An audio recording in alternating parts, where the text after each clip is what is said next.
అయ్యో టైం అయిపోతున్నట్టుందే, జస్సు గడికి ఫోన్ చేయాలి, మళ్ళీ గిఫ్ట్స్ మనకు దొరకవు. హలో జస్సు, తొందరరా, టైం అయిపోతుంది. మళ్ళీ గిఫ్ట్స్ అవి ఎవరెవరో వచ్చి తీసుకెళ్ళిపోతారు, మనమే ముందు వెళ్ళాలి. తొందరరా మాస్టర్ గారి దగ్గర కూడా వెళ్దాం, ఆయన కూడా తీసుకుని వెళ్దాం. ఇలాంటివన్నీ అసలాగా మనం వచ్చేస్తాను.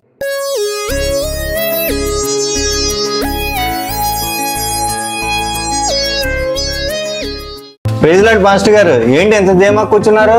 ప్రైజ్ లార్డ్, రండి కూర్చోండి. ఎలా ఉన్నారు ఇద్దరు? బాగున్నామండి. ప్రైజ్ లార్డ్, ఎలా ఉన్నారు? బాగున్నాం సార్. Okay, praise lord. అయితే ప్రైజ్ లార్డ్. టీ ఎంత అవుతారా? ఏంటి కూర్చోండి అంటున్నారు? అబ్రహాం గారి క్రిస్మస్ ఆరాధన ఉంది కదా, రారా? ఏంటండి మొన్న యాకోబ్ గారి ఫెలోషిప్ రాలేదు మీరు? అదేంటి అందరికి సూట్లు, బూట్లు, సూట్ కేసులు, బ్యాగులు ఇలా రకరకాలైనవి పంచుతున్నారు, మీరు తీసుకోరా? మీరు ఏమనుకుంటున్నారు బ్రదర్?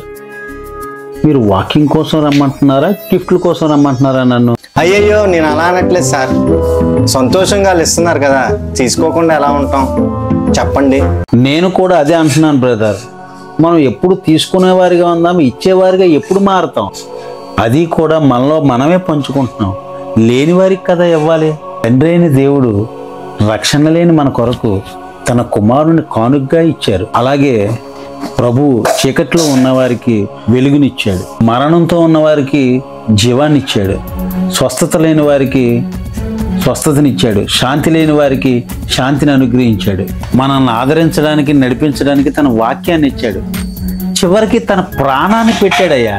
యేసు ప్రభువారు ఈ లోకానికి వచ్చిందే మనకి ఇవ్వటానికి. యేసుక్రీస్తు ప్రభువారు మన హృదయంలో పుట్టాడా? ఒకవేళ పుడితే చీకట్లో ఉన్న వారికి వాక్యం అనే వెలుగును పంచుతాం, బేదలుగా ఉన్న వారికి వాక్యంతో పాటు అవసరాలు చూస్తాం, అవసరంలో ఉన్నవారిని ఆదుకుంటాం, రోగంతో ఉన్నవారిని పలకరిస్తాం, సాయం చేస్తాం. ఇవేమీ చేయకుండా మేము కేకులు కోసాం, దుస్తులు ధరించాం, యేసు పుట్టాడని పాటలు పాడటం అంటే దేవుడు ఆనందించడు. మన ప్రవర్తన ద్వారా ఒక్క ఆత్మనైనా రక్షించగలిగితే దేవుని ఆకలి తీరుతుంది, ఆయనకి ఆనందం కలుగుతుంది. అయితే ఇవన్నీ చేయకూడదంటారా బ్రదర్? ఇవేమీ చేయొద్దని నేను అనట్లేదు బ్రదర్, ఇవి చేస్తూనే క్రమాన్ని తప్పిపోద్దని అంటున్నాను.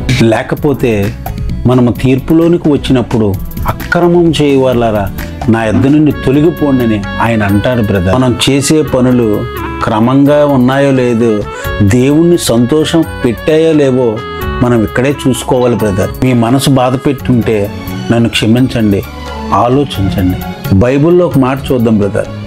కొరింథీయులకు రాసినటువంటి 2వ పత్రిక 8వ అధ్యాయము 9వ వచనంలో ఒక మాట చూడండి బ్రదర్. మీరు మన ప్రభు అయిన యేసుక్రీస్తు కృపను ఎరుగుదురు కదా.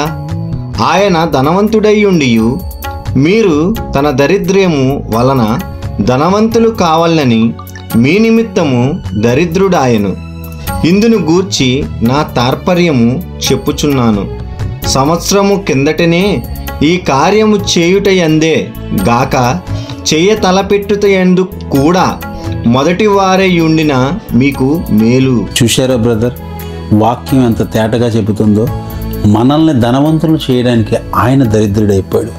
అలాగే వాక్యం పక్కాగా చెబుతుంది, ఆయన మనకి భూమిలో ఉన్నటువంటి ప్రతిదీ కూడా ఆయన అనాది సంకల్పంలో ఎప్పుడో అనుకోనే మనకి ఇచ్చాడు, ప్లాన్ చేసుకొని. అలాగే మనము కూడా ఇతరులకు చేయడానికి 1 సంవత్సరం ముందు నుంచే మనము వాళ్ళకి ఇవ్వాలనేటువంటి ఆలోచన కలిగి వారిని జాగ్రత్త చేసి పెట్టాలనుకుంటే ఖచ్చితంగా మనము కూడా ఉన్నతమైనటువంటి కార్యాలు చేయగలం బ్రదర్. అర్రే, అలా అనకండి బ్రదర్, మా కళ్ళు తెరిపించారు. నిజమైన క్రిస్మస్ ఏంటో మాకు తెలియచేశారు. ఇక్కడ నుంచి తీసుకోవడమే కాదు, మేము కూడా పంచుతాం. మాకు తెలిసిన వాక్యాన్ని పంచుతాం. అన్యులందరినీ పిలిచి వాక్యాన్ని తెలియజేస్తాం. క్రీస్తు ఎందుకు పుట్టారో చెబుతాం బ్రదర్. ఒక ఆత్మనైనా రక్షించే ప్రయత్నాన్ని ఈ రోజు నుంచి ప్రారంభిస్తాం. Praise lord brother. Praise lord.